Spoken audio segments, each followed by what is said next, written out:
ଜୟ ଜଗନ୍ନାଥ ସାଙ୍ଗମାନେ। ତ ସାଙ୍ଗମାନେ ସକାଳୁ ସକାଳୁ ମୁଁ ଯାଇଥିଲି ୱାର୍କଆଉଟ୍ କରିବା ପାଇଁ ବାହାରକୁ। କି ଶୀତ ପ୍ରବଳ, ଦେଖନ୍ତୁ ଗାଡ଼ି ଲାଇଟ୍ ବି କିଛି ଦୁଶୁନି।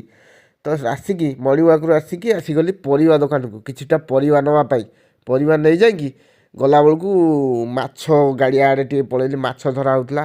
ବୋଉ କହିଲା ଆଜି ମାଛ ଧରିବା। ଏତେ ଲୋକ ଦେଖିକି ଆଉ ମାଛ କିଣି ହେଲାନି। ତ ଆସିଲି ବେପାରୀଙ୍କଠୁ ମାଛ କିଣିକି ହେଇ ବର୍ତ୍ତମାନ କାଟିକି ଘରକୁ ନେଇକି ଯିବା। ତ ଏବେ ମାଛ କାଟି ସାରିକି ଘରକୁ ଚାଲିଲି ବୋଉକୁ ଦେବା ପାଇଁ। ତ ଆସିକି ଘରକୁ ବୋଉକୁ ଦେଲି।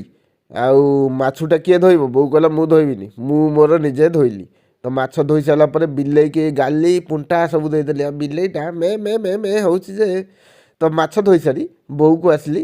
ଧାନ ଖେଳଉଛି ବୋଉକୁ ଛାତରେ। ଧାନ ଖେଳେଇ ସାରି ମାଛ ଭାଜିବା ବୋଉ ଷ୍ଟାର୍ଟ କରିଦେଲା। ତ ମାଛ ପିସ୍ଟେ ମୁଁ ଆଣିଲି, ଖାଇଲି। କି ଶାନ୍ତି, ବହୁତ ବଢ଼ିଆ ଲାଗୁଛି। ଦେଶୀ ଭାକୁର ମାଛଟା ନା। ଆଉ ବୋଉ ଭାକୁର ମାଛ ରୋଷେଇ ବି କରିଦେଲା। ଖାଇଦେଲି ଆରାମରେ। ଆଉ କିଛି ଦରକାର ନାହିଁ। ଭୋକ ବି ପ୍ରବଳ ହେଉଥିଲା। ଭାକୁର ମାଛ ଝୋଳ ଖାଇ ଆରାମରେ ଶୋଇପଡ଼ିଲି।